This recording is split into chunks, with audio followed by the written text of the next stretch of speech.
We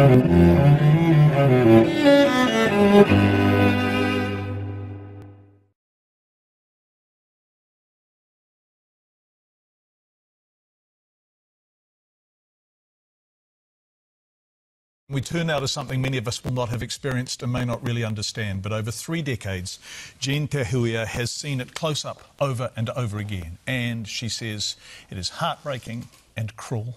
Now, if you recognise her name, Jean Tahuia has a master's degree, she's working on her PhD, and she was the whistleblower midwife at the Uplift case, then exposed by Newsroom, where a newborn baby was the subject of an attempted removal in hospital by Oranga Tamariki. That's a staggering piece of journalism. This week she's given her evidence to the Waitangi Tribunal's urgent inquiry into Oranga Tamariki and the highly disproportionate number of Māori babies removed into state care. And her evidence is shocking. Jean Tahuia, tēnā koe, kia ora rawa atu. Thank you so much for joining us. It's really lovely to have you with us, Jean, and a shout out to your extraordinary work over 30 years in this space.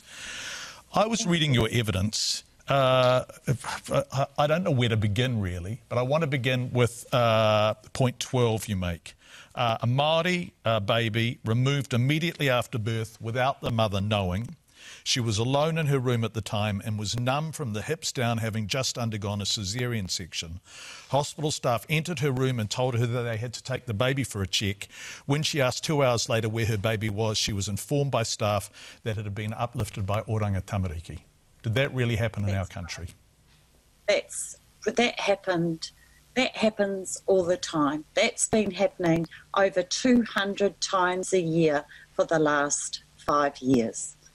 It is an inhumane practice that has been going on behind closed doors and people don't know about it, but now they do. And Jean, forgive me, but does it happen in such a cynically underhand way very often? So the mum is under anaesthetic, she is not told it's happening, she doesn't know it's happened until after the baby is gone. That's right. And it also happens immediately that the baby's born. There's a knock on the door. There's someone standing there to tell them that the baby is to be taken. And that it appalled me so much when it happened to me. I decided that I wanted to know more about it. And so I began my PhD on this very subject. And a lot of information is not available. You have to get it through the Officials Informations Act 1989. And a lot of the information that you ask for, they can't find. And I raised in the tribunal yesterday the number of missing children. The data from Oranga Tamariki is not transparent. Jean, I want to come in here. Sorry, missing children. So yes. What's happened? They've been taken, and where do we know where they are in all cases? What happens next for them to be missing? So we have a report by Dr. Russell Bulls, who was the former Children's Commissioner in 2015, who identified a lack of transparency and a lack of data available to show where the children all were. And so when we ask the question how many children there are, how many children have been involved in adoptions where parents have not given consent, the figures are blurred and ambiguous. I just want sorry. Yes. We know about stolen generations from Australia. But the more I read of your submission and the more I learn about this, are we talking about something equivalent to that in New Zealand?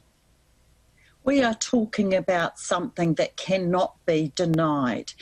Until we have the proof that every child in this country that was taken off its mother is still in this country, then we have this ambiguous notion that the children that are forced into adoption without their parents' knowledge or consent may have left this country. I want to talk about the disproportionate number of these babies that are Māori, and that's where you came in the first instance. And I want to cite an example you give.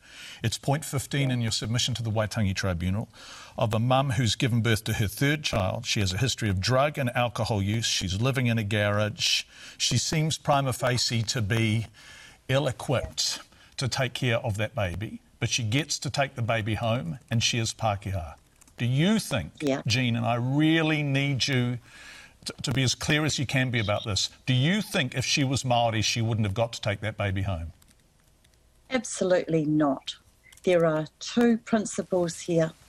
There is institutional racism, there is bias, there is personal racism, and when Māori women get singled out because they are single, uneducated, homeless, in family violence situations, and a European Pākehā woman can take her baby home, it's huge.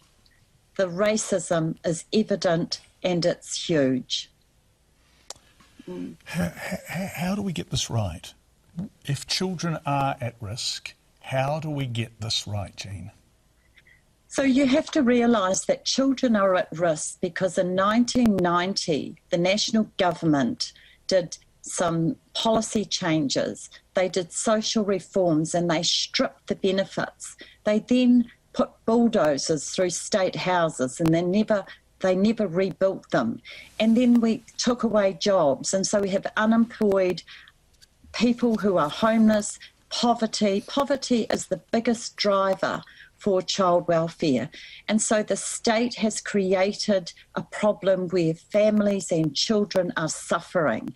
And so they then impact these vulnerable measures, which include homelessness, unemployment, housing, and they're the very instigators that they drove themselves. Jean, you've been doing this for 30 years. Did you see things get materially worse as economic disadvantage grew? And as economic disadvantage grew, did you see more and more babies being removed? Yeah. Okay. I did. And yeah, sorry. Yes.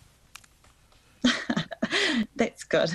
Well, it's so big, isn't it? I mean, it's so big and we have such a short time. And I read your submission and I know of your work and we've had, you know, so many people on Breakfast telling us these stories. Yeah. And so one final question, because this is so important. What needs to happen, Jean? We need to support families. We spend $1.2 billion every year on child welfare agencies that go to non-Māori. That money needs to go into the homes and pockets of the poor. That money cannot continue to fund a child welfare system that abuses our children. It is not, it has to stop. Is anyone listening, Jean? Is anyone listening to you? Well, I make so much noise as I write so many submissions. I send emails. I sit up late at night abusing people on emails. Someone has to listen. Thanks for joining us this morning, Jean Te Huia. 30 years as a midwife, a master's degree, and now working on a PhD in exactly this area. Whistleblower and a tenacious advocate for us doing better in this space. We so appreciate it. Thank you, Jean. Thank you.